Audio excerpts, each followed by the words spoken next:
है कि सोमवार की अगर प्रदोष पड़ती है, बहुत ध्यान से सुनना महाराज, सोमवार की प्रदोष पड़ती है तो शंकर भगवान कैलाश पर निवास करते हैं। मंगलवार की प्रदोष पड़ती है तो शिव काशी में निवास करते हैं। बुधवार की प्रदोष पड़ती है तो शिव रजत भवन में निवास करते हैं।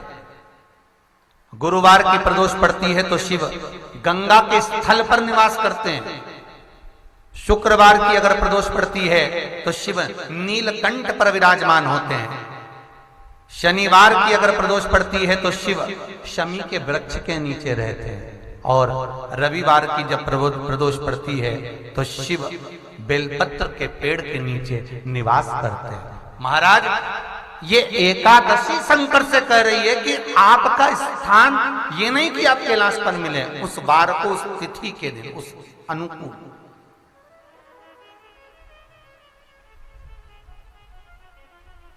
हमारे यहां कहते हैं सोमवार की जो प्रदोष पड़ती है वो इच्छा पूर्ति करती है। मंगलवार की प्रदोष रोग से मुक्ति देती है।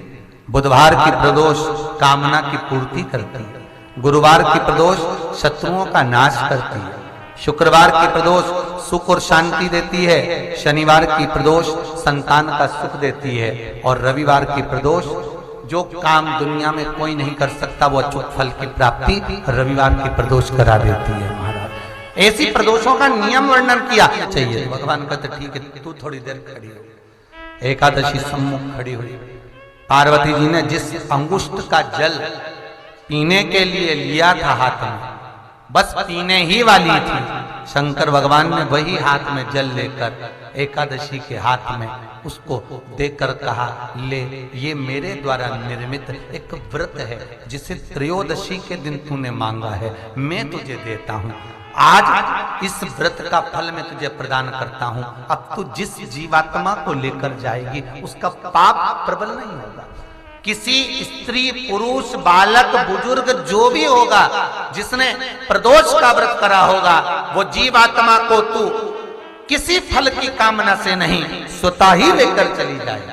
उसमें कोई कामना नहीं है। बन सके जीवन में 11 प्रदोष या 26 प्रदोष करने के बाद आप उसका उद्यापन कर विराम भी दे सकते। पर जीवन में एक बार प्रदोष का व्रत मौका मिले, जिस कामना से, जिस दिन का भाव आपके मन में आए कि मुझे रोग से मुक्ति पाना है तो ये प्रदोष मुझे करना है, मैं रोग मुक्ति के लिए, हम जो भी आपके मन में आ रहा है, संतान प्राप्ति के लिए शनिचरी प्रदोष, आप उसका स्मरण करें। फिर लिखा शिव महापुराण में, बड़ा सुंदर लिखा वेदव्यास जी ने, मान लो आप प्रदोष का व्रत नहीं कर सकते, आप अगर व्रत नहीं कर सकते तो प्रदोष के दिन, प्रदोष काल में शाम का समय सूर्यास्त का कुछ पल, कुछ घड़ी के पहले से लेकर बाद तक का प्रदोष काल के अंतर्गत आप शंकर जी के मंदिर में जाकर 1 लोटा पानी, 5 बेलपत्र भी अगर समर्पित करते हैं तो संपूर्ण प्रदोष का फल आपके भाग्य में प्रबल हो जाए। शिव महापुराण में इस